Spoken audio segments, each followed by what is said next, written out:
Hello, dear friends. My name is Danny Mobley. I'm the founder of Humans of Healthcare. Today, we're going to tell the story of Emily Gutierrez. She's had a different story than we're used to telling here on Humans of Healthcare, but when you tell people stories and you're genuine, you have to follow those stories no matter where they lead. We usually tell positive, encouraging stories, and I think you'll find positivity and encouragement out of this story. But you'll see a lot of pain, and you'll see a lot of heartache. You'll see abuse, and you might even be triggered, so please beware. I really want to just say how courageous it was of Emily to come on video and bare her soul and tell her story.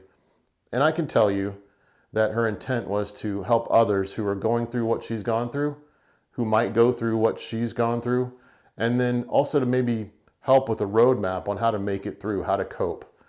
She doesn't have all the answers. She's not going to try to convince you that she's done it always the right way. But I think her story is really important. For those healthcare executives out there, and remember, Humans of Healthcare is meant to help healthcare executives. That's where we started. That's the origination of the whole concept. But then it turned into storytelling. So again, we're following these stories wherever they may lead. But for those healthcare executives out there, you're always at the front of mind. Because my job is to pay it forward for all of the courageous and good things you've done for me and others. So in this case, just the realization that there are still dark corners in hospitals and healthcare. And I feel like our job as leaders really is to shine a spotlight or use sunshine to disinfect what's going on in those dark corners. But those dark corners contain dangerous, unsavory, all sorts of different things. I can use all sorts of different adjectives to describe what's in a dark corner, but I think it's best if the audience and you just use your imagination. And we focus on doing everything we can to protect everybody, even those in the dark corners or those that are overlooked. So Emily, thank you again. We really appreciate you showing us what courage looks like and feels like. And to all the Humans of Healthcare, I hope that we'll hear back from you. Please subscribe. But let us know what you think about this story and if you'd like more of this. Thank you.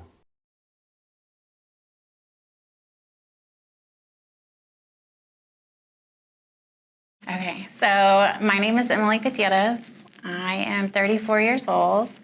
My hometown is Corpus Christi, Texas. I've spent time living a few different places, New Mexico, Colorado, now Arkansas. I have two kids. I have a soon-to-be 14-year-old and a soon-to-be 6-year-old, both girls. They give me a run for my money. Yeah.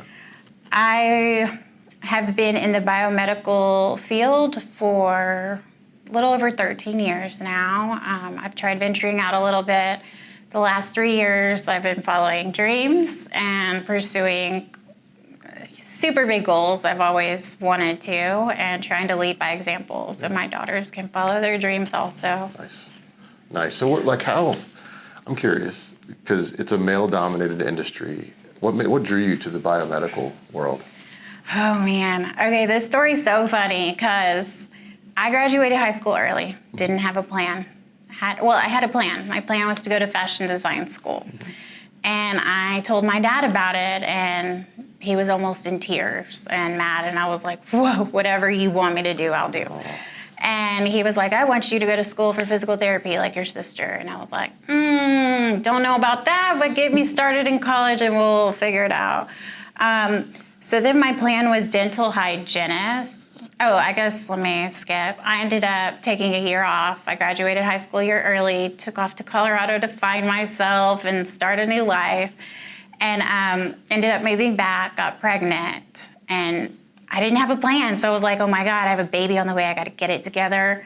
So I went to Austin Community College for dental hygienist. I think it was a year out of the way when they only accepted 12 students a year for the program, and they had about 14 different campuses. Wow. So I was worried about that, talked to an advisor, and she was like, I don't want to discourage you, but people with 4.0s, like, they get rejected and denied all the time. And I was like, 4.0, like, I'm shooting for a 3.0 right now. Like, So I don't know. I talked to my mom, and she's like, "You need a new plan. Like, I'm a high school counselor. I know about this school, TSTC in Waco. You'll get to work on all these different things. I know you get bored. It'll be fun. It'll keep it challenging and stuff for you." And so I said, "Okay, fine. Like, I don't have a choice to be picky right now." Sure. So we toured the school.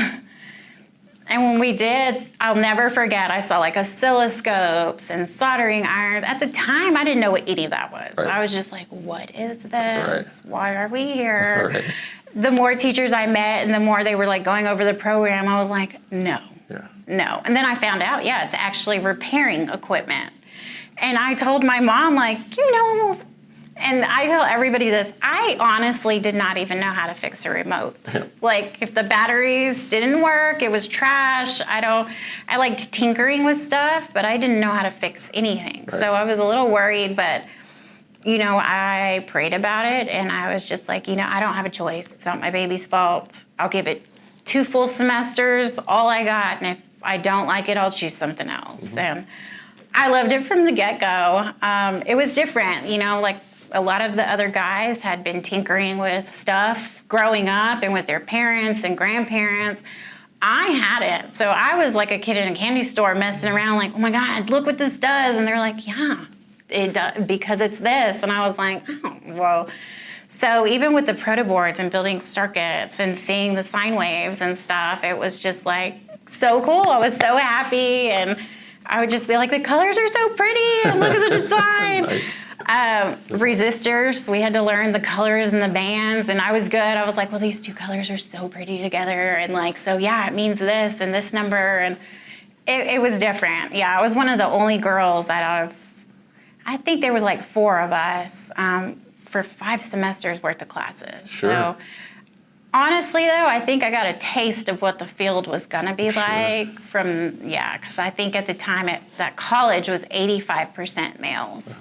15% females, but a lot of those females were like the dental assistant program or pharmacy tech program. Yeah. It was not biomed. Right. So Yeah. No, when I got into the field, I didn't know about it, and I'm not like mechanically inclined, but I was a police officer in New Orleans. Oh wow. And then I came from that, and I needed a job, and I had somebody that worked at UHS that my mom knew somehow, delivering rental equipment, and so I got to do the delivery driver thing. Mm-hmm. But you do a lot at UHS. You like really test it to make sure, you do PMs on vents and stuff like that.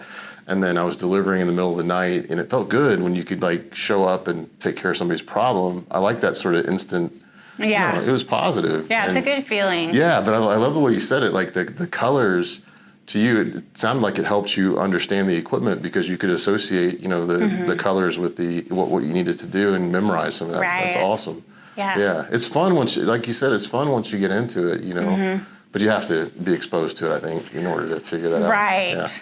Right. Yeah. And I went for medical imaging, actually. So Nice. A lot of the x-ray, and we had a lot of donated equipment. So we had an MRI, and it was just really cool to get to see all of that. I almost did the double degree. I almost got the biomed degree, but I was 1 semester short and got hired as a biomed. So I was like, it's okay. I'm ready to make money. Like, I'm a mom. It's time to like go. Yeah. And so I just took that route instead. And so for those that don't know, everybody goes to that school. Like that is a big time school. That is a pristine. I love everything about that college and school. The professors, the way they go about teaching things. The labs, there's a lot of open labs. There's a lot of materials for you. I, to this day, is one of the best experiences I've ever had was during TSTC. It was amazing. I've heard that all over. Yeah. So that just confirms what we've heard. And it's not the only one in Texas, but it sure is the biggest. A lot of people that are retiring now have been in the field for 30 years. I still know a lot of people that have done that they came from the school, Yeah. Long careers. The name's changed a couple times, but that's about it. Yeah, I really liked it. I kept in contact with a lot of people, too, from, like, our class and stuff. It was really nice. Yeah. Great. I think, like you were talking about at the beginning, I learned that there was conformity that I needed. If I wanted to be successful, even me, I'm born with, like, DNA that's privileged, right? So you have that. And, but then there's still this whole professionalism thing, right? And professionalism to me has always been like an undercover thing. Like it's still, you have to conform with it. You have to wear a tie. You have to look a certain way and talk a certain way and be a certain way. Right. And even for me, I had challenges with that. So I learned early on that if I wanted to move up, I had to do that. I had to conform. I had to figure it out. So I did. And I got promoted in a year, and just by playing the game. But even wearing a hat to do stuff on video, I get ridiculed like you wouldn't believe. It's really? Oh my God, Emily, like it's ridiculous. You go, yours is so, well, your story is going to be way different. But even that, wow. even just that little diversion from what somebody might think is professionalism, they'll mess with you. Yeah. That is so unfortunate. It's crazy, huh? It really is. Yeah. And it's crazy now for me to see all the different generations in one setting, in one field. I kind of joke because I always feel like the mediator and the therapist, no matter what setting I'm in, because there's usually fighting going on and all kinds of belittling and stuff like that. And I'm just like, whoa, or naturally they'll get me involved. Like, right, Emily, then I'm like, no, let's just take a break. Yeah. Like, I know this is stressful or this today or whatever, but I've noticed the different generations and how they think is very interesting. Yeah. Very interesting. Yeah. You think it's healthy? I think it's healthy. So I'll just, like, we did some Gen Z interviews, and when they described to me that they didn't want to be like the boomers, and that the boomers gave so much of themselves and they sacrificed so much of their lives just to go up this corporate chain, and none of them are happy from their, like, the Gen Z perspective. Like, those people weren't happy doing that. So I don't want to do that. And so they built these boundaries, and they're like, if I don't like it, I'll leave. I'll go find something else. I know what's out there. I can work from home. You know, and so I like that they stick by those healthy boundaries, and they know what's good for them. And like, I agree. Why not? Like, stick up for that, you know? I agree. Yeah. Yeah. And that's what lately that a lot of people are saying is that, like, nobody wants to work anymore. Nobody wants to work anymore. Everybody's lazy. Nobody wants to work. And a lot of people naturally will tell me that to try to include me at some point to, like, I guess in a passive aggressive way to try to see how I'm going to respond. But the thing is, and that's what I tell them, like, the thing is, what I've noticed is a lot of people don't want to work, not because of the physical labor. It's the mental and emotional labor. It's what they have to endure at work that's not okay. And I honestly can compare the entire 13 years of this field, how I've been treated by so many different people and companies from all different titles and positions. What I can honestly say is that it's not okay how people are being treated and stuff. And I don't know, I freak out how this stuff is allowed over and over and over. And I consider myself to have very thick skin. So the fact that as much as that has been allowed to go on, it just blows my mind. Because I consider myself, I have very thick skin. I have a very high pain tolerance, physically, but emotionally, specifically. I was born Hispanic, full Latina, and I had to have thick skin. And I was raised like, you sit there and you take whatever comes to you. You keep your mouth shut, especially being a female. Us female Hispanics, in my culture and family, were raised different than the males. So even more so, it's like, you are lucky. You better find a guy, get underneath him, and just go with whatever happens. And so early on, I always witnessed stuff going on in my family and stuff like that and other things. And we're like, this is not okay. This is not. My family would be like, shh, don't say nothing. Wait till we get home. And I'm like, I saw him do this. I saw this happen. Like, that's not okay. And I've just always been like that. Even early on from school, I've always stood up for people that are getting belittled or embarrassed, bullied, especially by teachers. That was always a problem for me, was that you're a leader. Like, you are somebody that is supposed to protect these kids and at the very minimum, not join in and make them feel some type of way when they get home. So teachers, people in authority, what happened when you would say something when you were growing up and you would defend? What happened to you? Always in trouble. Okay. I was always in trouble. I was always told, stay out of it. It's none of your business. I would usually speak up and say, well, then don't make it everybody's business. Do not make fun of their clothes in front of us. Do not tell them that they stink in front of the entire class. Like, don't belittle them. Don't say you saw their mom doing this. Like, that is so inappropriate. It was a lot of inappropriate things. So I'd get in trouble all the time, and my dad and mom were like just fed up, especially my dad, because he'd be like, can you not just go to school and just do your work and come home? And I'm like, maybe, like, if this would stop going on where people weren't bullying and stuff. We were very different. And my older sister, she was only 2 years older than me, she did a lot of the bullying. She's changed since then, obviously. So depending on what day you catch her, she'll be like, okay, yeah, I wasn't very nice. Or sometimes she'll be like, that wasn't me. But, so we were very different because we clashed a lot, because I'm like, you're one of the people that make these other people feel really bad about themselves and are very hard on themselves, and that other people join in making fun of them just because you started it. And so it was, I mean, we had a different thing, but yeah, my dad was just always like, Emily, you're not going to be able to run track if you keep on getting sent to the office. You're going to keep, some teachers, it really would, I'd noticed it would make a difference. It didn't matter how it came out, but the ultimate thing was it made a difference. It scared the teacher. Their behavior definitely did change. So that was enough for me. So you saw that you could have an impact. And so did the impact that you could have at the time, did you feel it outweighed getting in trouble? Or For sure. Awesome. I felt like I'll just take the consequences at this point. Nice. Then as I got older and I was like in middle school and high school, I was very popular. Yeah. I was popular for not being popular. It was weird. Like, I never cared. I never cared about what the trendy thing people were doing, the newest talk people were talking. I like wore Walmart clothes. I did not care. My sister was so name brand, so we clashed on that too. But I would just say, like, it doesn't matter. It doesn't matter what you wear. It doesn't matter what you look like. If you're a good person, like, and so I always cared about that. But I think that's why, because I just went with the flow, and people were like, she's cool. Like, she just really does not care. Nice. And I was really good at basketball and track. I was a huge track star.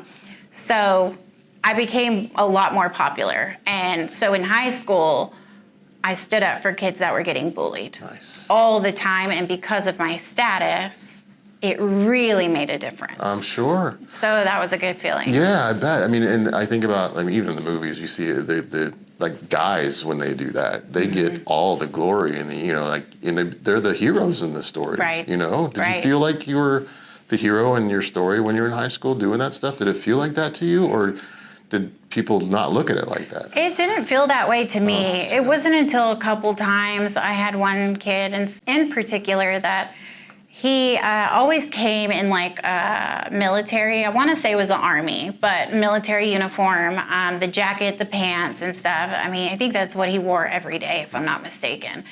And he was kind of a heavier set kid. He started getting bullied a lot. He was a newer student, so I'm not sure the exact day he started getting bullied, but I noticed at one point I really saw it, and people were like laughing and then saying like, he's probably gonna be one of those that shoots up the school and this. And I was just like, that, like, don't say stuff like that, that really hurts people. There's really things going on. People really do that because they do reach their breaking point.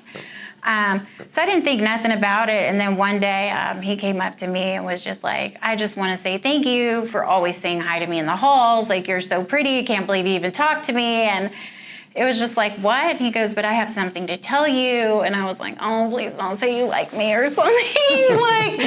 And he was like, there was this one rough day, blah, blah, blah. I don't know if you know much, but I've been getting picked on. This has happened to me. And went in detail about some of the hazing that had been happening to him.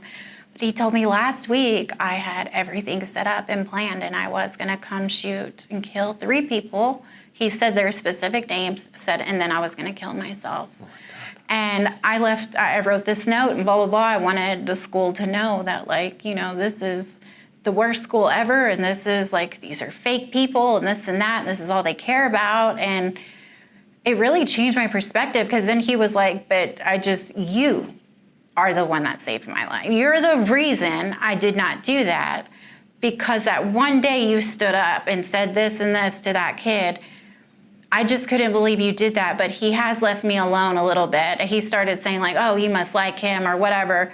He goes, but he has left me alone. Almost everybody has. He says, I mean, they're not nice to me, but they're definitely they're not mean to me. I don't get pushed anymore across the lockers. Like, it just really, I don't know, changed things for me. Like, wow, I didn't even know this was going on to that extent. Like, I didn't, and it wasn't as common back then with a lot of the school stuff going. No, that's a big deal. Yeah. It's a really pivotal point. So I didn't know how to take that at first, but then I was just like, I'm glad I can help. But then, it kind of started sinking in a little more like, well, how many more kids feel this way and think this way? Because then you get to the point where there's kids that just start skipping school and stop going altogether and stuff. But I noticed that was a lot of it too. It's the mental and emotional that they deal with at school. It's not the schoolwork itself. No. It's not the electives and classes and teachers. Some of them, but completely. Yeah. Like, and so where are these people in the positions of authority? Exactly. What are they paying attention to if they're not seeing this stuff? And I always wondered how if I'm seeing it, can't you? Exactly. Like, are you turning away on purpose? I was just wondering, but I mean, so that's a fantastic story. That's one where you actually had an immediate sort of, impact on the situation. Save people's lives. That's huge. So high school, where was that, in Texas? Yes, Corpus Christi. Oh, okay. That's right. Okay, great. Is that a small community for those that don't know? It is, and I was in a super small suburb called Annaville. Okay. So it was even smaller. I can't even tell you the population at all. Okay. We had a big grocery store. That's about it. Okay. Yeah, that's kind of good sometimes. Yeah. Like, some people, I spend a lot of time in rural America, and if you have a McDonald's, you're doing great. Right. Right. But a good grocery store can make a big difference. It really can. Yeah. That's awesome. Yeah, I went to high school a little bit in Austin. I thought I was going to graduate from there. Yeah, I enjoyed it. Okay. I loved it. Yeah. How was the did you play sports in Austin? No. Okay. So I ended up having to have surgery. They gave me 2 years to live if I didn't have the surgery. It was apparently a big deal. I didn't have any problems, complications. I didn't notice it, and then I had to get several different opinions, and they all were like, it's a matter of which type of surgery you want now. You want to be cut down the middle, you want to be cut on the side, and it was like, what? So I had to have 2 titanium bars placed in my chest, and I wasn't able to twist, turn, jog, dance, jump for 2 years. So I had notes from the surgeon to not be allowed to walk during passing period in case I even got bumped. So it was my whole life was kind of taken That's at traumatic. that moment. Yeah, that's when I got into some trouble and experienced a lot of stuff. I'm thankful for now because I got out of my system pretty early, but it definitely changed the course of my life and path. And so my mom was out there, but when I lived with my mom, she was not around, maybe ever. So I was 16, had a car. It was my best life in Austin. Freedom. Lived my best life. It was nice. Yeah, well, you look back on it fondly. That's good. Yeah. That's awesome. Yeah. So then you end up going to biomed school, and then you get into the field. What was your first job? Press services was my first job. I loved it. I actually got to intern. We had several people, 4 or 5 people that had all done their final internship for the TSDC program there with Press Services in Corpus Christi. So we had heard they're hiring people that are interning with them. So you should probably go that route. I was from Corpus. I did not want to die there. I did not want to go back there. None of it, but my sister and brother and I agreed we were all going to settle there and have kids because our family was there. So I was the first to do that. So I went and did my internship there. I believe I started in May, and then I got hired on shortly after that. It was either May, June, July. It was one of those. I got hired on. But I really wanted to be an imaging tech, and they told me all they had was a biomed position available, but that if I took that one, I'd get in the door, and then I could go into imaging, not to worry, as soon as they had a position. So I was so excited. So I hired on with them. I was still going to classes because I was in my internship. Yeah. So really, I got hired 7 months before I graduated. Cool. Yeah. That's really People cool. didn't know that in the company till later. I didn't know that. And so they weren't happy about that down the road. But I was so blessed to get that job. Yeah. So let me ask, you mentioned between biomed and imaging, you wanted to go the imaging route. Like what drove that? Is it money? What was the... Money, for sure. Okay. So I did know, I didn't have a lot of, again, I couldn't be too picky when I decided what I was going to go to school for. So one of them that I did look into, I had to have the mindset that I could supplement and make enough money for 2 incomes because I was a single mom, or I knew I was going to be a single mom, or I was the breadwinner because at the time I was engaged, but I just always planned to be the breadwinner for my family. And so imaging, the pay was substantially different from biomed to imaging, and I knew that, and I wanted the imaging. Yeah. Do you think there's a mentality difference besides the money? Is there a mentality difference in the people that work in imaging versus those that work in biomed? I personally think so. I have definitely seen the difference. I have noticed a lot of imaging people don't have time for a lot of the nonsense, chaos, drama. Their equipment, they lose tons of money the longer it's down. Yeah. So they don't have time to mess around and all these other politics or other things that are going on that are not beneficial for the customers and the hospital and the clients. So specifically the patients. So I have noticed they kind of tend to stay to themselves or stay away from a lot of the biomed and the other stuff. I have too. I've noticed a lot of the biomeds are just, they're a lot angrier at times. They're a lot more scattered. That also comes with, in their defense, having to cover and be responsible for so many different things. Yep. With imaging, at least a lot of it is more that modality and you can kind of separate it. Biomed is sometimes like you don't know where it stops and starts. Right. I've worked for companies too that I've had to call and be like, oh, hey, the director of the hospital is telling me like we got to go do this. Do we do that, or is it somebody else? Like, and they would tell me like, honestly, if they tell us to go plant flowers, that's what we do. And so it was like, oh, okay, understood, but you just never know how much you're responsible for and where. Great point. And there's so much equipment.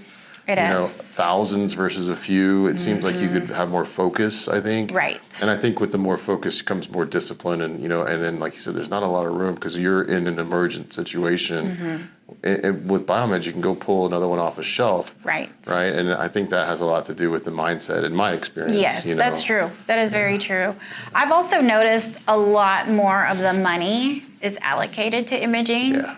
So a lot more of the biomed are stressed out, are frustrated because they don't have the support also. Financially, they don't have the support that imaging does, but also the managers and stuff like that, they don't have their support. Right. I've noticed. Managers don't want to waste time with this or that or care that you have all these things going on if you're biomed because it's nowhere near as much money as imaging. Exactly. And the budgets for them I have seen is like, huge. Yeah. Huge. So I can see the frustrations and stuff, especially when you feel you're so overwhelmed and overworked and your manager could care less. Right. But they're the golden children or the imaging. And again, because there's more involved in it and money and stuff like that, the services. But I've noticed like that's where a lot of them get discouraged because they are not treated the same as the other. Completely agree. Okay, so you went down the Crest path, which I'm very familiar with and appreciate. That was a good company. I don't know if Mandy was there working. She was. Do you remember Mandy? I remember Mandy. Yeah. So she came up to work with me at corporate. That's where she went. She became sales support, and I was running the sales department for them. Okay. So yeah, BJ and Mandy, I think very highly of those people. Yeah. Good friends. Yeah, and so. Crest, and then you just kind of went through different. It looks like you went through different companies, right? Sodexo and Trimedics, and then so. Was there any constant between all the companies? Did you notice any similarities, or are they different in their own ways? What's so Crest services I loved. I mean, the very first month I was on board with them, the CEO, the owner of the company, came out to our first monthly meeting, and he shared his backstory and like what got him started there. And just, I will never forget, because I was in the room and I had, been through quite a bit in my life at that point. I just could not believe I was there. I was not only like about to have a college degree, but I had an amazing position. Like I had full blown turned my life around. And then having this owner speak about how successful he was from just a little dream and things that I felt I had common ground with and could relate to. It made it seem like so much was possible. But his energy, I will never forget his energy and how vibrant he was and happy and glowing. And then he was sharing the story about his like near-death experience in cancer and what he was battling. And I'm like, this guy would have never known he's so happy. He's just like, you could almost like feel the genuineness from him. Yep. And it was just such a warming, inviting, humbling feeling. That's awesome. And I honestly thought I was going to retire with Crest. I loved that company. It felt like a family. Yep. I thought a lot of companies were going to be like that. I had no idea. I got on board around May. December, they announced that year that they were selling, and I was like, what? Yeah. Then it got bad. So then I'll say the company that took over, Crothel, that's where things kind of went wrong, really bad. I got to see a whole nother side of something I didn't think I'd see. And at one point too, I remember even thinking like, gosh, this must be where all the like bad people go. Oh. All the people that do really bad things in life. And somehow I think they've all kind of migrated here. It was really bad. It ended up getting to an extreme. I got harassed a lot. I got discriminated against. I got treated really bad. When I was with Crest, but it was just from one director. Two, they were fighting with each other. I kind of remained Team Sweden, stayed in the middle. It backfired because then they thought, well, you must be on their team, and they thought you must be on their team. Right. It was my first job. I was just there, but so overall it wasn't bad, but the hazing started. I got made fun of a lot for having a fiance and being gay, specifically being in the LGBTQ community. And there's things I can't unhear. There's things that, it stayed with me for a long time, but it also showed me that I might not be able to have a relationship while I'm in this field because of how things are getting and going. I got a job transfer, and I moved closer to my ex-fiance's mother at the time. And I don't know. I met this guy that was the account manager. I met him at my onboarding and orientation for Crest Services. And I was very creeped out by it. And then when I saw his wedding ring, even more so, I guess a couple hours into the onboarding process and stuff, his wedding ring was removed. Things were just different. I was very creeped out by how he was staring at me and just his body language and stuff. And then I remember he said that he was the manager of the account to where I was gonna, like where we had wanted to move, but weren't sure. So that stayed in my mind, and it was just uncomfortable. It was like, It's like, stay away. And so my ex-fiance's mom got really sick with cancer. It was really bad. She was an only child, so it was like, let's go. We gotta be there. Yeah. So we did, and so he was the boss. I kind of I just tried my best with everything. I kept an open mind. His wife was pregnant, about to have a baby. I thought, he'd be distraught. Things would be good. I was there to work. I wanted to show that I was not my reputation in Corpus Christi, that I was a really good tech. I wanted to show what all I can do. And thank you for choosing me and hiring me over all these more than worthy candidates. So that's what I would do.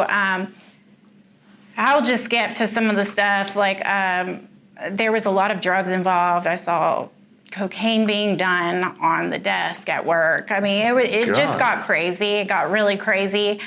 I was uncomfortable with so much things, but ultimately I ended up getting, so I got sexually harassed kind of often. But then I eventually, I knew things were about to get worse. You did? I did. I had a feeling, my intuition this person wouldn't accept no for an answer about a lot of stuff and did not care. He was very well respected in the hospital and within the company. So I had already had a reputation of being feisty or whoever knows what else. So I went ahead and went with it, but I broke up with my ex-fiance and I made up lies and everything so I could get her to kind of hate me and let me go. I mean, it was really hard, really hard. But yeah, I ended up getting sexually assaulted at that job. Oh my God. Yeah, so I ended up really contemplating leaving the field completely, but I also was like, you've invested so much into this. Yeah. And like you got student loans, you're a single mom, like don't just take it as this way, because then we had area managers come in. These people would look me up and down. These people would stare at my chest the whole time. There was no respect. Yeah. The way they talked to me, the jokes that they'd make, it was terrible. And they knew I was gay as well. So I got treated really bad for that as well. And a lot of harsh comments. And it was just uncomfortable. It had nothing to do with, you're here for my actual review of how much money I saved us here. I took over this contract. I got rid of this contract. Like, look how much I'm saving. It had nothing to do with anything. Yeah. It had to do with my looks. Who am I dating? Like, why do I like girls? I mean, it was just... That's insane. Yeah. So my area directors came in that day. They had already been looking me up and down. They were introducing a new area director that was going to be taking over. I had very little respect after I saw how they were talking to me, treating me. I was really debating a lot of different things. I had been discriminated for my age at that point, a lot of different things, because I was so underpaid. Yeah. I was so underpaid. And they would tell me, like, you should be happy you're making what you're making for your age. And I was like, that is age discrimination. Like, and they were like, well, still. And you got hired as a Tech 1, you shouldn't have even been hired. Like, it was just a lot of different things. And then they kept promising me and would get me to stay, like, well, once you hit, 2 years, you can be a Tech 2, and your pay will go up so much. And then we're also getting a COLA raise, like from the adjustment from Crothall to Crest, like we're going to be getting a good raise of what the Crothall employees get paid compared to what the Crest employees were getting paid. So they were able to string me along. Mm-hmm. So then I waited for the big raise for the Tech 2 jump. And when I went to them, they told me, because I was already going through so much. And so I go, I don't know, this is going to determine if I stay here or not. Because at that point I had to get a second job. Couldn't afford it. Yeah. I couldn't afford it. So, and it was just a part-time second job. But so then when the big raise came, they offered me $1.19 more an hour. Oh my God. And I was like, all right. Yeah. I'm going to have to go. With all due respect, I've put in everything. Y'all convinced me to stay here this long and wait to $1.19. There's no way. Nope. There's no way. Nope. So they were like, well, and I said no. So I submitted my resignation that day. Yep. I mean, I did. And despite, like I said, everything that I was going through, it was about like, okay, well, it's okay. I put in the work. I've gone through so much. The money will come. Like, it'll be okay. And so now I put in my resignation and... my phone blew up from everybody. Like, no, you can't quit. Like, what's happening? Like, we can afford to lose you. And the CEO really likes you. Like, he even told us, like, this and this and this, that they were already in hot water until you came here. You've proven yourself. This is fixed now. This. And I was like, wow. I got offered $7 an hour more. I got a $7 raise when they were complaining left and right about the web. But at that point, too, it was like, it's sad that I had to go to that extreme, because then nobody knows how much it takes mentally for you to even make the decision to walk away and when it's time to go. Because this is your routine. This is your life. This is comparable to a relationship in which you thought you would be here for long term. And so, I had to go through a lot of those emotions. But, after that... I left. I got a job with Sodexo. That was God, because the boss I ended up getting, to this day, he's the best boss I've ever had. Oh, nice. Ever had in my life. He ended up being very religious, introduced me to his church, his wife, his family.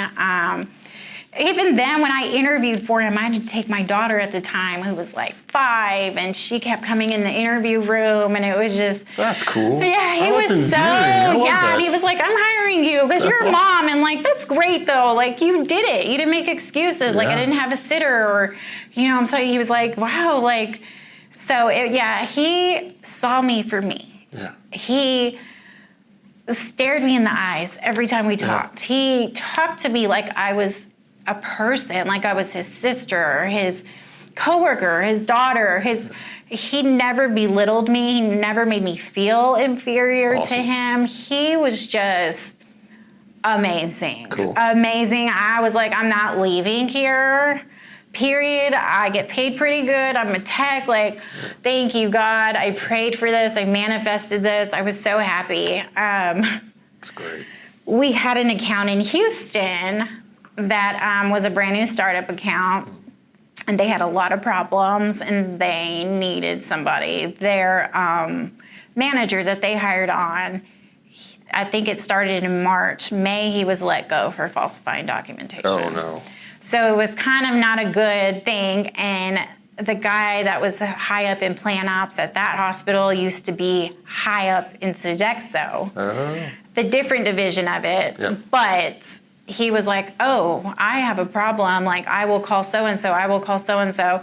So we needed somebody for that count kind of fast. My boss asked me about it and was like, I think it would be good for you and the stuff. And I was like, I don't want to fly. I don't want to leave the nest right now. No. Like, I love it here. Like, but he helped me get my confidence back. He helped me see how amazing it could be. Cool. He had been at that specific hospital for like 25, 30 years. Yeah. So, and through all the changes, like, he's like, we're now Sodexo, I guess. Yeah. Like, he was really amazing. So, but he was like, I think you'd be perfect for this. And I was like, I don't really want to leave. He was like, but just consider it. Like, you'd be amazing, Emily. And you used to be a manager, and this and that. And I'm like, so I took it. I think he was telling me and showing me, I learned this years down the road, that he believed in me. I could easily do it, but he was hoping I wouldn't. Oh. And I saw it as like, he believes in me. I can't let him down. I'm going to have to do it. Yeah. So I went that route, and things were, oh my God, things got really crazy. The problem was the contract we had with that hospital had a 90-day out clause. Oh, no. So that 90-day out clause in the contract came up Every time something. maybe twice a day. Honestly, there were times, and I was just like, yeah. And he was like, well, I can easily call so-and-so, and y'all can be out of the door in 90 days. And so it was just like, oh my God. So I dug deep. I was a tech. I took on their sterilizers and then had those contracted out. And then I also took over their ventilators because I knew how to do that, paid a tech to go get certified. But I was able to have techs under me, finally. And I was able to provide them an amazing life. One of the girls, the female I hired, she had a master's degree. I'm pretty sure it was a master's degree in biomedical engineering that she got in Mexico. Yeah. She was fluent in she was fluent in Spanish, but she could speak English also pretty well. Yeah. But when I interviewed her, she had had such a bad experience at one of her jobs, and it was in Mexico that she was back in the U.S. So, and interviews are supposed to be very professional, and they were to an extent, but I also wanted to get in her head a little bit and wondered what her experience was like and stuff like that, being a Mexican and also being a female. So got to hear a little bit about that, but I asked her, like, well, where are you currently working? And she said, well, right now I'm working at Peter Piper Pizza, which is like comparable to like, Chuck E. Cheese or something. So she was like, I just work on the machines and that's it. I don't know.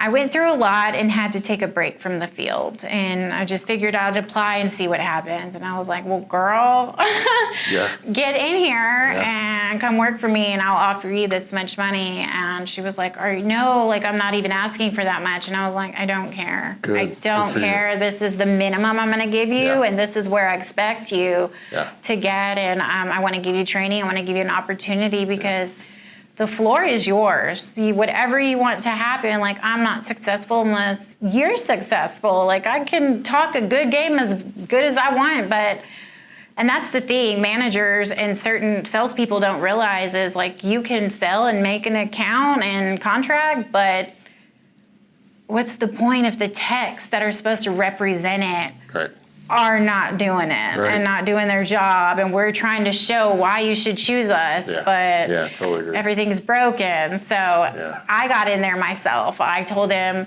demote me. Like, there's so many qualifications. Y'all are needing me to fly out and go to this training and this training. I said, I need to be here with my techs. I need to be here with the hospital. This is a startup account. I have a whole year to get this in shape and get this situated, and that's what I want to do, but I need to prove myself. I need to be fixing their ventilators and doing PMs and doing this. I'll do my manager stuff at home, but I need you to demote me. I need you to demote me to a site supervisor or a supervisor to where I can be hourly also, and I can show all the hours I'm putting for the technician stuff, because y'all are only letting me hire 2 techs. Well, then I need to be a tech as well. Then when my account is doing well, a year or 3 years from now, then you can promote me again. But I love being a tech, and I want to show them why they did good choosing us and did good choosing me as a manager. So that's leadership, though. I mean, that's exactly what it is. And I don't know why it's so hard for people. Like, you got to work in the dirt if you want to really know what's going on, I think. But, doing the sacrifice thing for the people and for the good of the account, for everybody's sake, especially when somebody's holding the 90-day thing over your head all day, just put me in the best position to be successful. And then, the problem is, like, sometimes people don't listen to you when you say that stuff, they think they know better, and so they, no, that's a great And move. I get that to an extent, and that's what I tell them. I understand this worked 30 years, or this worked your whole life, and this is your testimony. What you started, what you put in, and what you saw come out of it.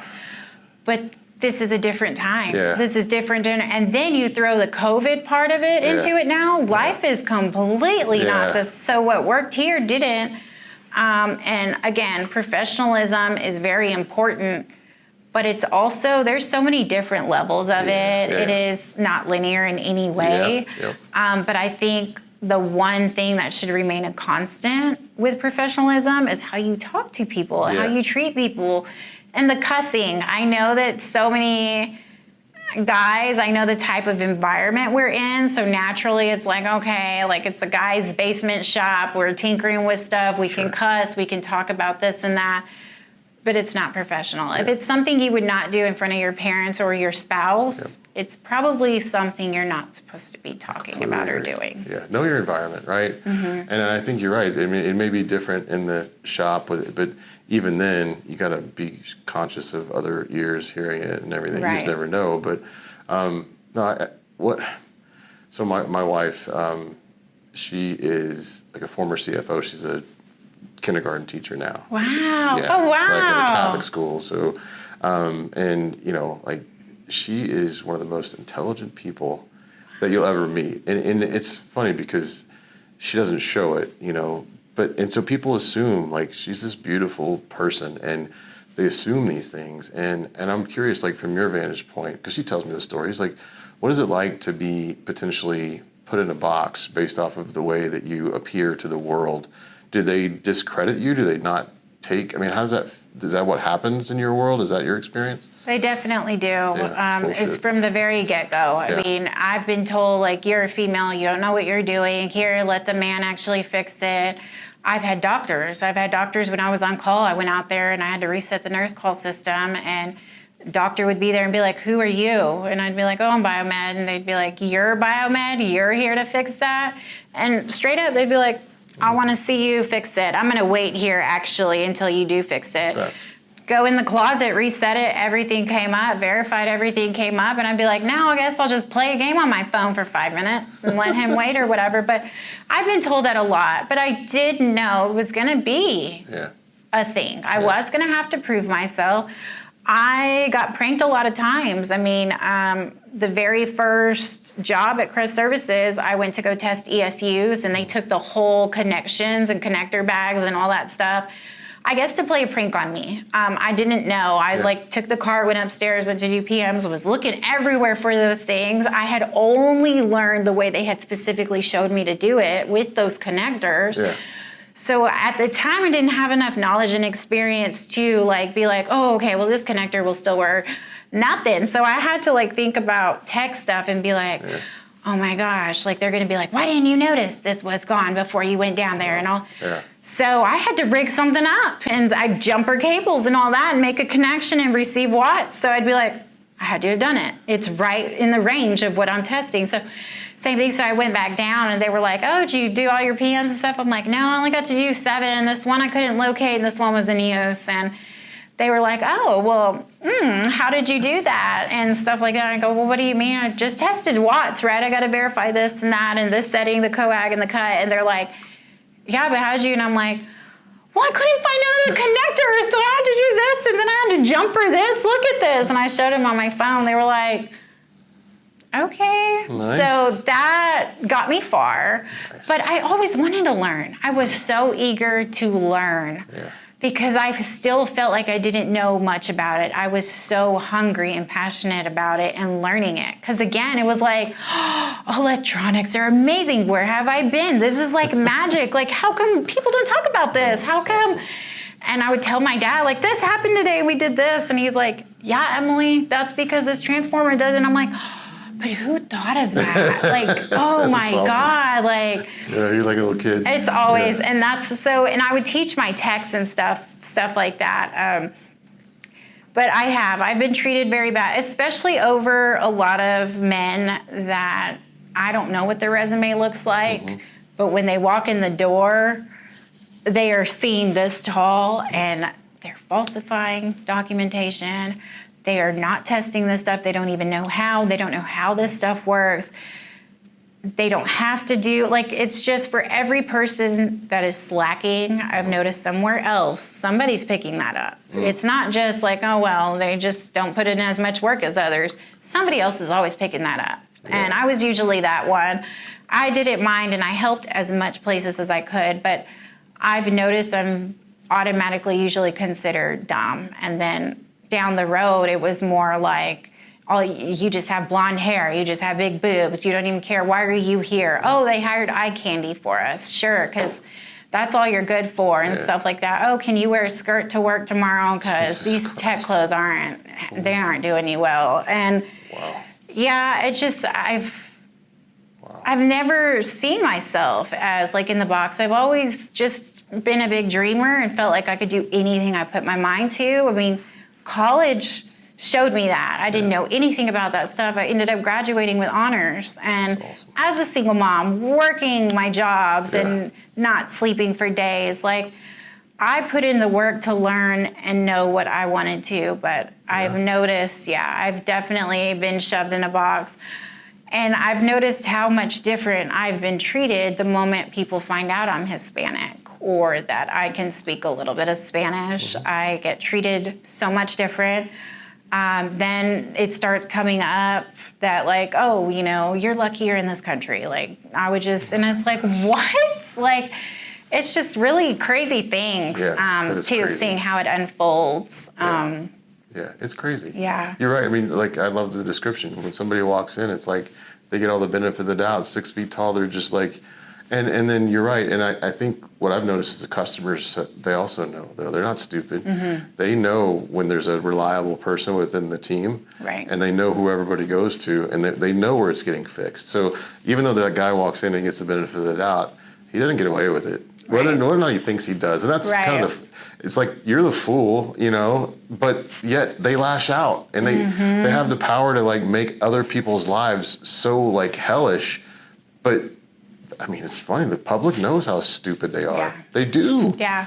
And it sometimes backfires. Like, I will say, I mean,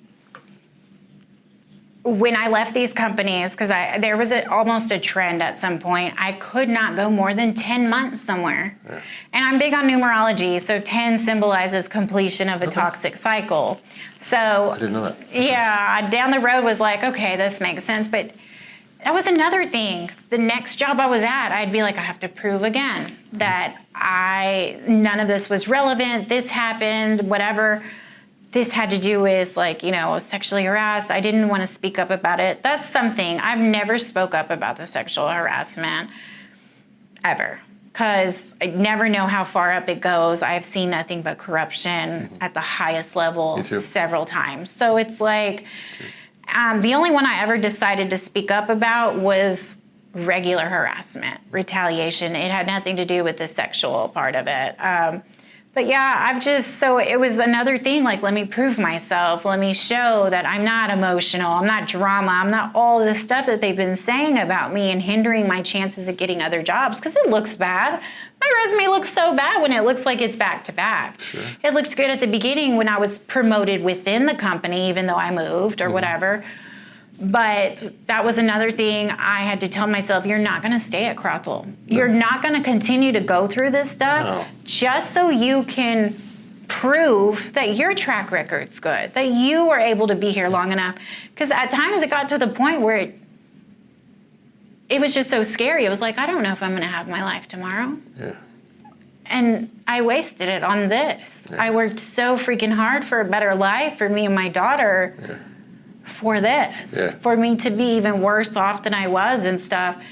And I started noticing, though, it was everywhere. But back to what I was going to say about that. So the different companies I was at, because the hospital saw how I was, I was successful at stealing those accounts with my next companies. Because I did know how they weren't getting treated, what they were. I knew all the argument points. I didn't need selling points. I mean, I knew the money and the account. Like, I know I'm not ever allowed to say that, like, oh, well, this is what they were paying for this contract.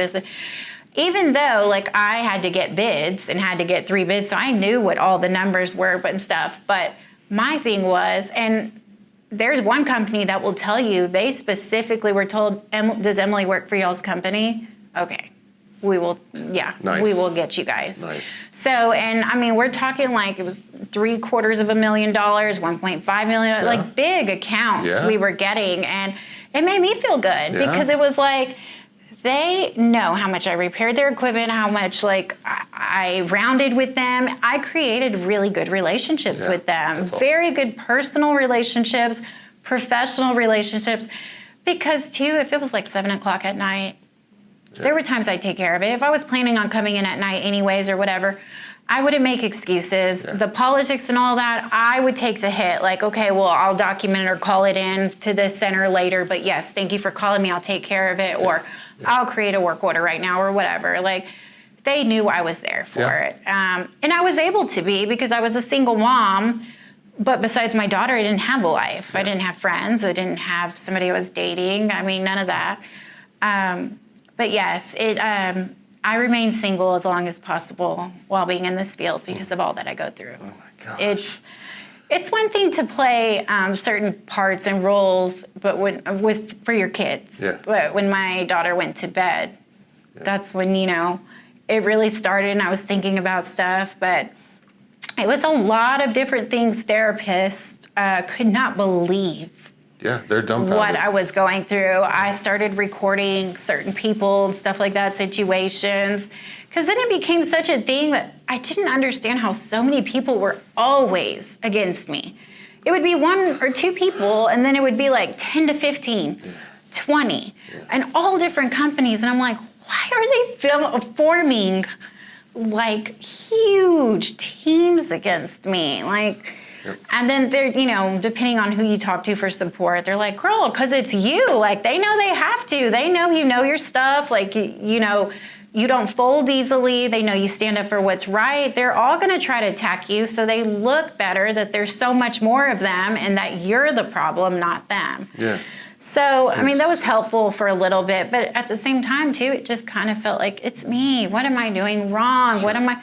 And I'm very private. I don't share my life. I didn't have social media for years and years, like close to a decade. I probably had it a couple times for months at a time. I never, because that was another thing that got used against me later was, well, you're the one that looks like this. You're the one that models. You're the one that posts pictures like this. Like, you know, you must want this attention. You must love this attention. I already know how girls like you are, you know, you name it. And it really made me be like, okay, well, yeah, maybe I shouldn't be doing any of this stuff.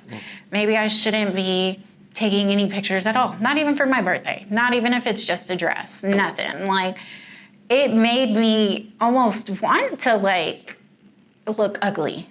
Want to let myself go. I have gone through several stages where I constantly let myself go. I was in the best shape of my life. I get grabbed and touched like no other.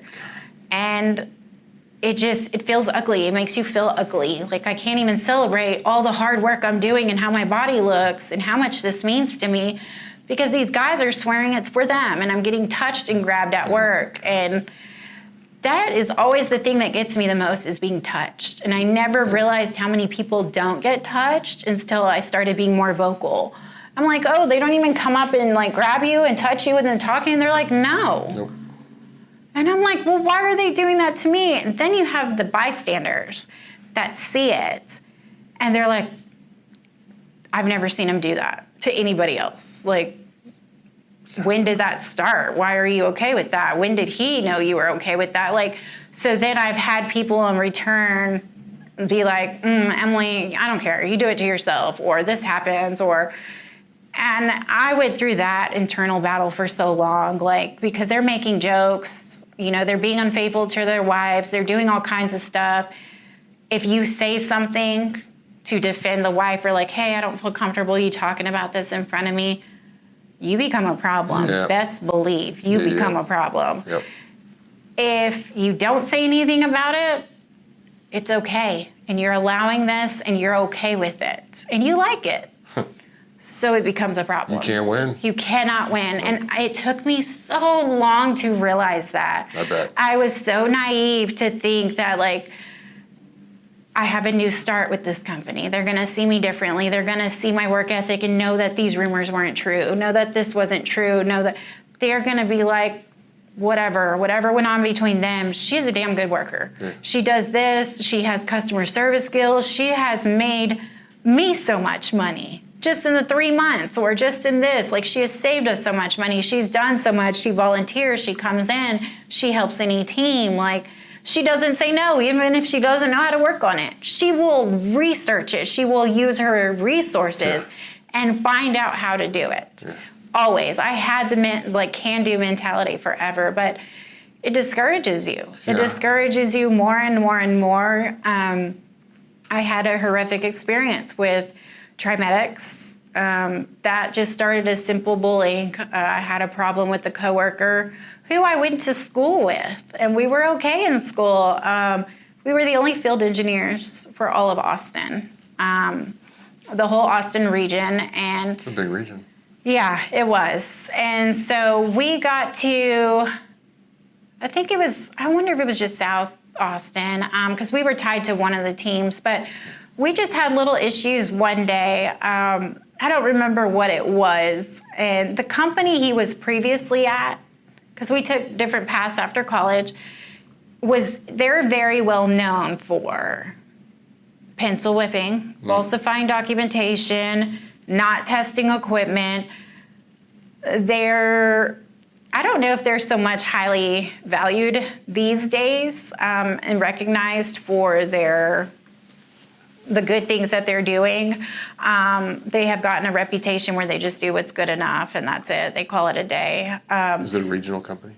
Just curious. It's a worldwide company. Okay. Yeah. Okay. So nothing against them. I worked for them twice, but I just know, like, the type of work they do. Yeah. And so this person that came from there, He genuinely didn't know how to do any of the stuff he had said he had done. And the experience, I guess, 3 years with them, he had nothing to show for it, which, whatever, we each, like, if somebody does not know how to do something, I've never made fun of them. I've never been like, oh, but you're higher than me and you can't even, never, You probably ever, try to help them if I had to guess. Exactly. Yeah. So I always try to help them because sometimes they just don't know. Yeah. But if I witness you falsifying documentation right in front of me, I'm gonna say something or say like, can I do it for you? Just because I know it's the patient's. Good for you. I can't sleep at night knowing that I saw that, didn't say nothing. Like, that's where I have to speak up. That's exactly when it affects the quality of care for patients specifically. That's where I have to step up and step in. Yeah. And again, it's a private thing where like, hey, do I need to show you or did you not have Right. time? I can do it for you. I'll just move this around. So it was just something very little, but it got out of control. He started calling me the B word. We had witnesses. It should have been resolved. I went to my manager and it should have been resolved. And it got higher and higher and higher and higher. And it's just overall, like, long story, it was just a very traumatic experience. And it got dangerous. It got very dangerous. The harassment went on outside of work because the more people I would go up the ladder, I would get retaliated more from him. And it was just really hard. It was really, really hard with everything going on, how I got treated, I got talked to. But I was very smart by then. So I knew some of the laws. I was familiar with some of the laws in Texas. And I knew about the one-person consent law of recording. Oh, good, good. So I started recording just about everything. I had emails, text messages, work orders. I had everything to prove a bunch of stuff because these people were making it really, really hard for me and trying so hard to cover each other to get me fired. I mean, they had recruited other managers I had never even worked with, talked to, that were like, yeah, Emily's out of control. She did this on Saturday or during on-call, and it put my team in a bind, and she did, and I'm like, even worked with you. Like, it was just, it blew my mind. And it just kept going and kept going. And so I was trying to get lawyers and stuff like that, but I gave up a lot. I was crying all the time. My marriage was falling apart. Family was not good. I had no support system. And so at work too, I think what made it so hard was because I had went to school with so many of those people, and I was close or liked a lot of those people. And nobody ever stood up for me. And I understand. And I don't know how I'm going to come off on this comment, but I understand and respect people in a weird sense for not standing up for me because I know they get retaliated. I know everybody that has ever spoke up on my behalf has been retaliated and has either been fired or written up. So I still respect those people in a sense, but the one thing that I just could not ever get over was that nobody reached out to me privately. Right. Just knowing me as a person to say like, are you okay? Yeah. Or I heard this is going on, I hope not. Or even like sending prayers, or that's what hurt me the most was everybody knew what was going on. Yep. Everybody was hearing about it, and then it deterred people. People wanted to stay away from me. There was people that wouldn't be caught dead talking to me in the parking lot and be like, let's just go to Circle K. I'll talk to you there. It was just even swap test equipment, anything. They could not afford to be seen with me. And the one guy that ended up speaking up and being a witness, he got written up twice and got threatened to be fired. And they started rumors that him and I were sleeping together. He had a wife, his fourth kid on the way. No. It was, or third kid. Yeah. It was something like, what are y'all doing? Y'all are now destroying lives and families and marriages just for your own, like. Yeah, to protect whatever. But especially the women. I was very surprised with how the women treated me, because it is such a male-dominated field, but I see that a lot of it is out of fear, and they're just trying to protect themselves and only care about themselves at that point, I'm gonna say, because they didn't have to join in and make up lies. Mm-hmm. That's when it showed, and then things against them. And what I've never understood is when you file grievances against your boss, when the problem has to do with your boss, they have the power to write you up. And they have. And that's what happened with TriMedics. It was all retaliation, and I had everything saved. I had the grievances, I had timestamps when I put in a grievance on this boss and when I got written up, or I got sent a meeting 30 minutes later, got written up the next day. They submitted stuff. There was an EOC case at one point. The stuff that they submitted, I didn't even have some of it. And it was so incriminating against them. I couldn't believe it. I was like, thank you, God. Like, I ain't even going to ask questions. It didn't matter. People didn't look at stuff. But it showed that we were already set to have her fired. We told her she had to submit this and get an action plan, but we were already done. We want to get rid of her. They sent that email, like, it doesn't matter what she does. I want her out of here. Interesting. And it was the women, like, and it was just, yes, I'd go home and cry. And it's like, I'm getting bullied. I'm getting bullied and treated so bad, and I don't deserve it. And that's what I couldn't wrap my head around, was like, I'm not a bad person. I don't do bad things. I would never manipulate somebody. I would never treat somebody this bad. I would never get some satisfaction out of making others like tremble in their boots. Like, why am I going through this? And it was just a lot. I couldn't believe the injustice, and that's the route I saw, because I was like 30-something grand in debt after that.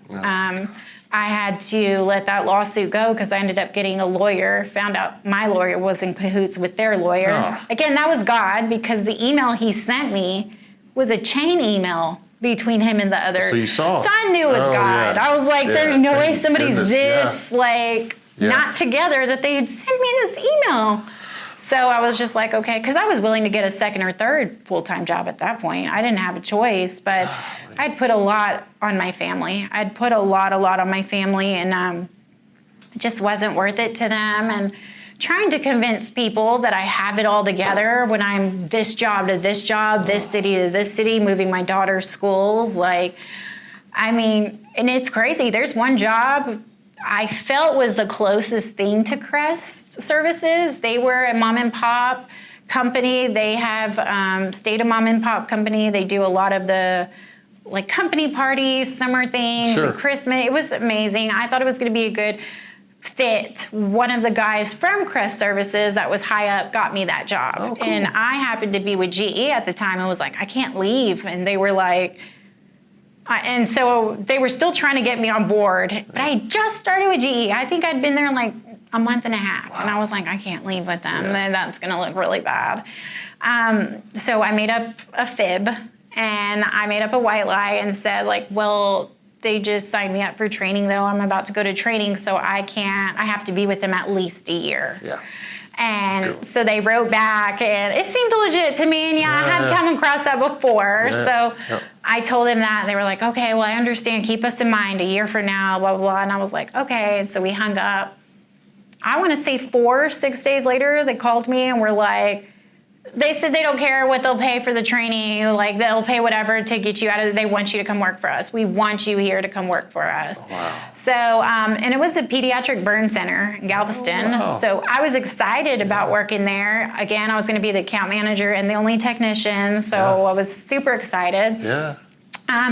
Plus, I knew I wouldn't have to like deal with, you know, the ickiness of what like I go through normally. So it was really fun and nice. But off the record, I ended up getting fired for getting a boyfriend. My area director was a lesbian also, and she had just caught her wife cheating after like 16 years of marriage or something, like at work while I was there. It was full blown. I felt so bad for her. Really? Yeah, so she came back and was just like, I hate blah, blah, blah. I hate these women with this one. She was just very angry, rightfully so. She had a lot going on. Sure. But yeah, and I told her, you know, I need to take a trip. I need to go up to Missouri. My ex-boyfriend he passed away 10 years ago. It's been 10 years. I need to go up there. So I had said that. And then when I went, I came back and she was like, I saw that you know, you hung out with somebody and you went on a date. And I was like, oh yeah, you know, Sunday, I went up there Friday and then Sunday. And she was like, I thought you weren't dating anybody. That's unacceptable. And I was like, wait, what? I was so taken aback. I couldn't figure it out. It was just really weird, but started treating me really bad like that day. something happened with like surgery. I was supposed to have surgery. They changed insurances effective December 1st. It made no sense. I don't know. Silver lining was like if you met your deductible, you wouldn't have to meet it with the new company or whatever. That didn't play out as it sounded. Like it sounded weird, and it was weird. But my deductible was $7,000. Had finally gotten it. Was supposed to have that quick surgery and be back at work like the next day. And no, it didn't happen. The insurance fell through, and my surgeon was like, I can't let you go to work. I can be in a lot of trouble. The amount of pain I had to push through. Physically, I was in so much pain, but I had to push through and do what I had to do. I had to work. And so I begged the surgeon. He's like, no, like I told you, if you didn't have this surgery, you can't go to work. And I'm like, it's not my fault. Like the insurance, like what are the odds this happened? He was like, I am sorry. Like, so I begged him. I was like, just even if you put restrictions on me. And I think he put like, I couldn't lift more than 3 pounds, maybe 5. And they were fed up and they were like, you could go today. You can be done today. Even then I tried to file unemployment or I needed a reason. I was like, well, if I'm fired, can you put it in writing and tell me why?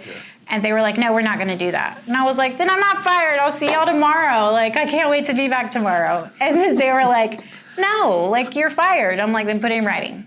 So they put it in writing and the reason was job abandonment. Oh my gosh. But like I knew policies because that was like my job. Yeah. So I was like, actually the definition of the policy is that no call, no show at all for 5 or more consecutive days. Yeah, that's cool. I said, y'all had to escort me out of the hospital. Clearly I was here. Yeah. That's another thing. Almost every job I've left, they have to escort you out. I've heard not for everybody, but they have escorted me out almost every time. Yeah, you're getting it's special so treatment. embarrassing. You're so getting special treatment. It's so embarrassing. Cause it's like like you're getting arrested or you got caught shoplifting at Walmart. I know. It's like the cherry on top. You do this. It's so bad. Yeah. It's so humiliating. Yeah, And it has people suck. happened at probably 7 times. Oh my God. Yeah. People are so It's, sorry. I know. I'll so tell other sorry. people, like, I just hate the protocol. Like, that they have to, and they're like, no, Emily. No. That's not normal. And I'm like, okay, yeah, we're talking through the lobby, like through the entire hospital. Everybody sees you. I'm so sorry. It happens, but yeah, I've had thick skin most of my life, and that's what it was. Is I was 2 different people. The people that knew me personally knew I am Latina. I can be feisty. I definitely stand up for what I believe in. But the professional side of people never saw any of that. They saw I did whatever it took. If anything, they saw how weak I was. I was so weak. I was so naive. I was so weak. I grew up thinking that the world was like how I was raised. Like, it is professional. People can't do this. People like, oh my God, no. And if they got caught doing that, they could never live another day. So they just don't even do it. And I was raised thinking that, you know, authoritative figures have your best interests. And I know I was in for a rude awakening. I think some people tried to prepare me along the way, but that's what I ended up thinking. And the amount of things I've seen people allowed to get away with, it just blows my mind. But some of the stories that I can't wait to share, like, I just don't get it. I don't understand. And I've been a problem in the field for a long time because I've always had the power to tell. Always. And if that's the majority of the things that I've gone through, especially sexual harassment wise, was because of egos and me turning it down.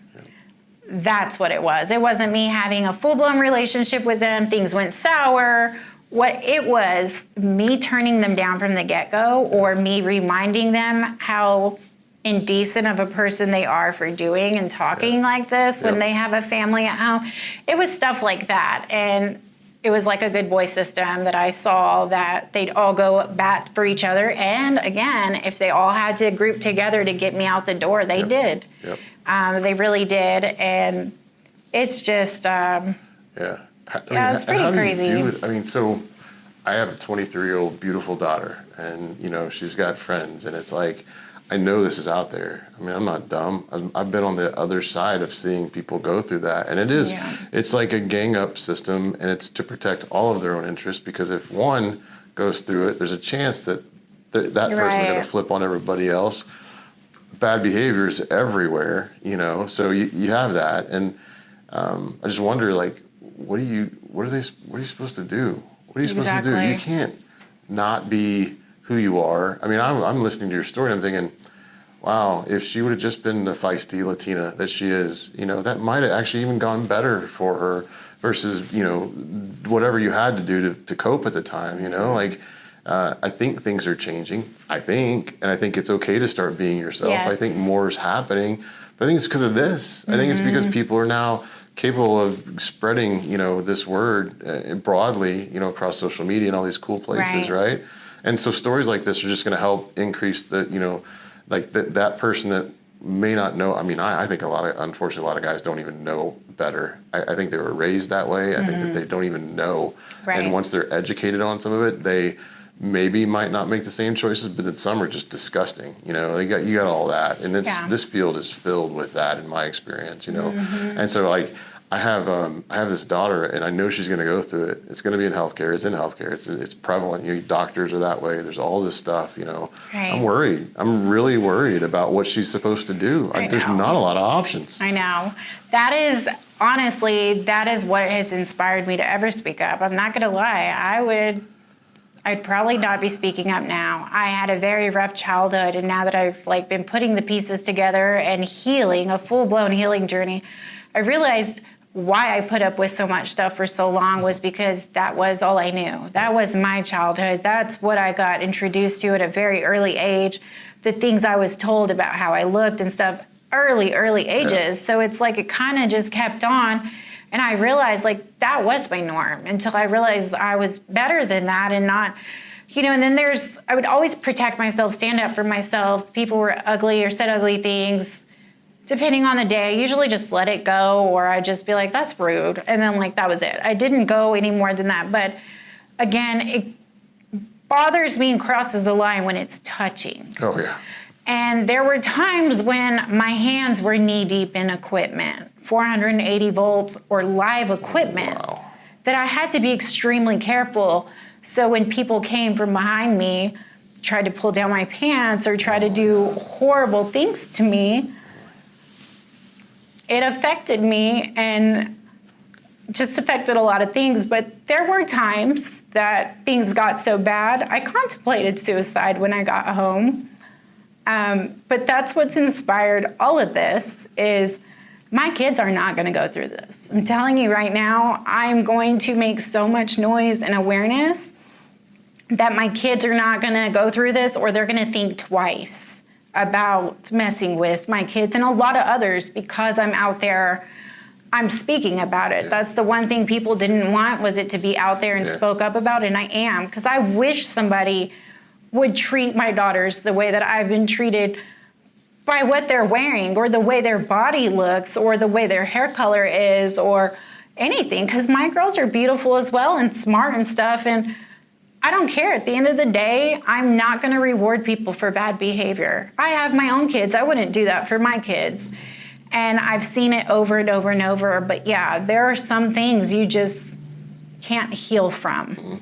I've tried over and over, and I'm still getting there. But there are some things that have affected me to the level that I just can't believe they happened. I didn't expect to still be alive. I didn't expect to be alive this long either. And now it's like, now you have to deal with everything that's happened.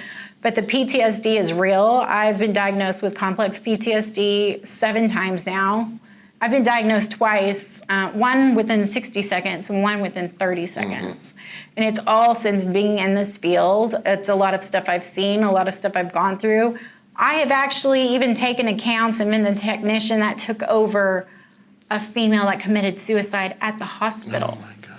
I mean, the suicide thing is real, and us girls talking about it and like that this is how it is. This is what you have to deal with. And I'm like, are you going through this? I know we're not supposed to talk about this, but are you going through this? And like, yeah, girl, but I don't care, like we're this and that. Or they don't go to the extent that I do. And it's just so unprofessional. I mean, I have a hard time respecting people that are that bad. Yeah. Like, I mean, there's times too, like I would joke and like, there's a reason Crothel rhymes with brothel. I mean, that till this day was the worst company I've ever worked for. And I had a manager who was getting things, was having things happening to him under the desk while we were in a meeting. And he called me into his office having a meeting. Like, how are you supposed to respect people like this and stuff like that? Like, so while I look like, okay, she's been at this job 10 months, 8 months, whatever, for me, it was like, how did I last that long? How did I? Yeah. But at the same time, it's like, and then the number one question when you go places, why did you leave your last company? It's like, oh, all the flashbacks, let me just put it on the screen for you, but you're not allowed to talk bad. But to the extent of things that I've been through, and especially more than one person, and pinning me down and things being allowed to happen, those were things I never spoke up about. I was embarrassed. I didn't want to. I got raped when I was 16 years old and had brought it up to my mom, and she told me, like, we need to go to court, we need to fight this, we need to tell, and I told her, we are not doing anything. I don't want this out there. That's embarrassing. That's my body and the details, and I think that stuck with me. Like, I've always just, like, not wanted to say anything. But yeah, the Trimedics one was the one I felt comfortable enough to, because like I said, it wasn't sexual harassment. So I felt like my body wasn't in a lot of it and stuff. But because it rolled over into my personal life, yeah, we had to get security systems. One day, luckily, my hands were full. There was a hospital associate that helped me in my office. The lights were off and my hands were full, and he wheeled an EKG card in there. And when we turned on the lights, the guy was in the corner hiding. Oh my God. I don't know what would have happened if I was alone that day. And things got really bad, and I'm supposed to keep it together every time. I'm supposed to, like, and that's one thing I've been pretty good at. You will never know what I'm going through, because I will just keep going, and that's how I was raised. I have very thick skin. There's a bigger purpose. I believe God puts me through the situations He does for a reason, and but yeah, so I even ended up getting electrocuted twice. They rigged up my equipment. It was just such a weird situation how we had to avoid each other. It was just very weird. I got electrocuted twice. Took me a while, because the first time I thought it was me being careless and what did I do, and was very hard on myself, went to the corner and was shaking and was like, I could have harmed a patient, I could have killed an employee, I beat myself up about it until it happened the second time. Then I knew what had happened and stuff like that. Also reversed polarity on a battery that it blew up in front of me. I mean, it was just, I'll never understand how ugly some people can be. But I'm thankful that I'm the one that went through it, because my kids, like, I was cut out for this. And honestly, being Hispanic, it's like been a generational cycle that they all go through horrific things. And you deal with it. Or they escape from alcohol and drugs, and I didn't want to do that. I didn't want to be promiscuous. I didn't want to, like, be getting drunk. And that's what I've noticed. A lot of these people cope and they're fine with it because they just go get drunk. Right. And they're like, yeah, it's fine. We get drunk. That girl, that's why we have happy hour. That's fine. I'm like, that's poison for your body, though. And, like, it shouldn't be that's how it has to be. And so we moved. We ended up moving out of Texas. I had to make that decision to protect my family. I started with a new job, but I've been on a mission for another degree this whole time. I realized it doesn't matter how much I love what I do. It didn't love me back. And I can still tinker with stuff and experiment with electricity and all kinds of stuff in my own time. But yeah, I guess I found the silver lining for a lot of stuff by going to therapy, and also finding out more and more and more people that are going through it, and finally just speaking up about it. Because when I had to drop the lawsuit and they tried to get me to sign an NDA, and the amount of money they offered me, it was just like, this is a slap in the face. Yeah. But I didn't want to trade cents for some sense. No, it just wasn't worth it to me. And they had to hear And that's what I realized. If I have to lead by humility and vulnerability, I will. Because this is my testimony. This is what happened. I would love to act like none of this happened. Yeah. And it's been going on for so long that I've been blacklisted from so many companies, so many jobs. Cannot get a normal job with health benefits for my kids. It makes its way back to me, the stuff that they're saying about me. Yeah. And people are like, no, they're not allowed to talk bad about you legally. And I'm like, oh. Oh, yeah. Okay. Yeah, exactly. Let's go with that. Yeah, seriously.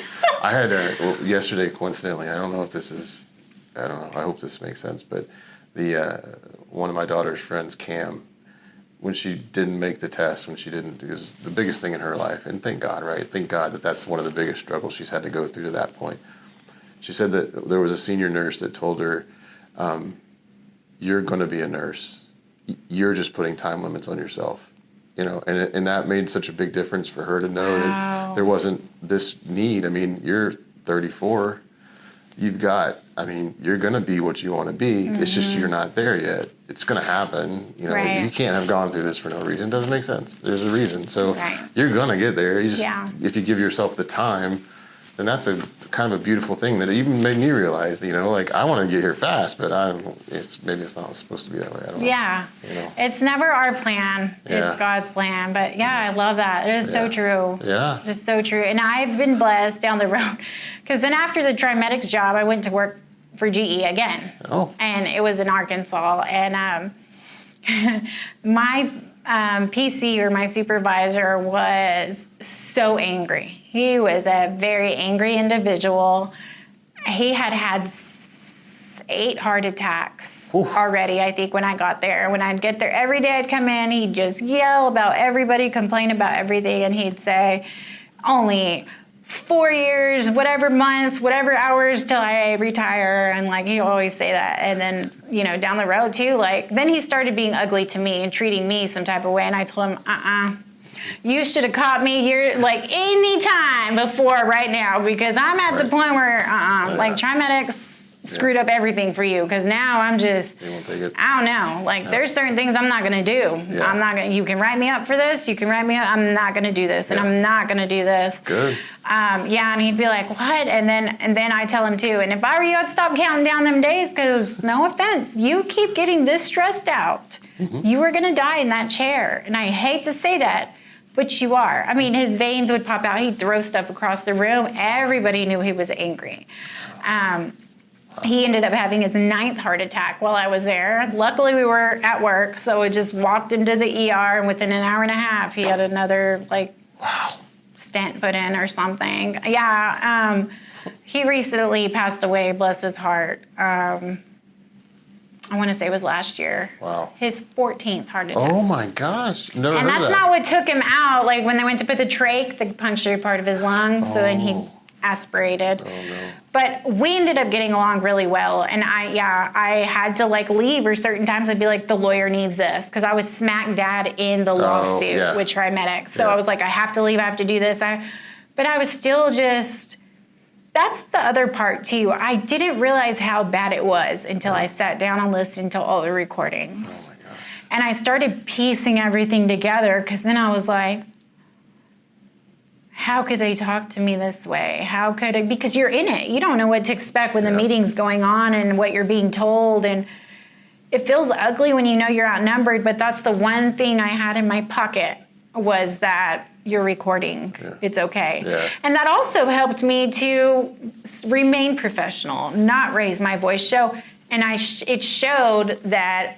they would get even that much more angrier, because they were trying so hard to piss me off and it wasn't working. Yeah. Or I'd get emotional, oh my gosh, when I get very mad, I just would cry all the time and cry. And they loved that. They got so much power out of that, making me cry, especially the women. But threatening my job, calling me horrific names. I just could not believe it. So I would tell him that, or he'd catch me crying, just breaking down. I'm like, I've been professional this whole time. I'm sorry. You caught me after Trimedics. I can't believe this happened to me. I can't believe this, or I can't believe the lawyer's coming back and saying this, or what am I going to do? I need to even work another job. So he got to see some of it, and I got to share. And he had already heard the rumors about me and stuff too. Did he So when really? he saw, and he said, like, I fought to not get you hired. I heard you used to work for this company and this and that. And I was like, yeah, I almost didn't want to leave, but I got an offer I couldn't refuse too. Like, and I did double my salary in 2.5 years in this field. Yeah. Like, it didn't matter how underpaid I was. I knew my worth. I put in the time and I showed what I had. But yeah, it was just hard. And then after the GE job, because again, I've been trying to go to school for occupational therapy for years. My oldest has some disorders and a couple disabilities that required it. And so I've been looking into that for a while. Then I would move, needed different prereqs, so I'd have to start over. My youngest definitely has special needs. So it forced me that, like, I'm gonna have to just choose something else. And so I was constantly trying. And so that was like, okay, you could deal with this crap because you have a plan. You're going to school and stuff like that. So I got on board with another company, Card Tie in Arkansas. Okay. So they are kind of the MD Anderson of Arkansas. Okay.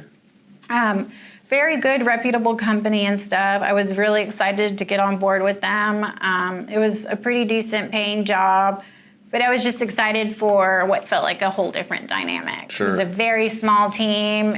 It's not third party. It was my first, like, in-house, really. Yeah. So I was so excited for that and stuff. And I was the only biomed for the whole department. And we covered 15 clinics across the country and 2 hospitals. Yeah, my boss was very, very, very perverted. I'm just going to have to say that word. I think that's the only person I would ever refer to as that in my professional field. Wow. The things I witnessed him do to others in front of me was so, like, how do I respect this person? I have to, but oh my God. It was stuff like that, but then I started getting in shape. When I started that job, I quickly started going through a divorce. I started eating healthy. I got off medications that I had gotten on while the whole Trimedics thing was going on, and right after, I started a new job, lost my insurance, so I didn't have my medications, and I was so against medication, and I was a zombie anyways, but it got me to go to work. I'll say that. It did the trick for me to go to work. So I got on vitamins. I started eating healthy, got rid of a lot of low vibrational foods, exercise. I ended up losing like 20-something pounds, over 30 inches throughout my body in like 2.5 months. Wow. I like transformed. So I started looking good, feeling better than ever. However, Hey, this is your host, Danny Mobley. Thanks for watching Humans of Healthcare. Please subscribe below for more great interviews.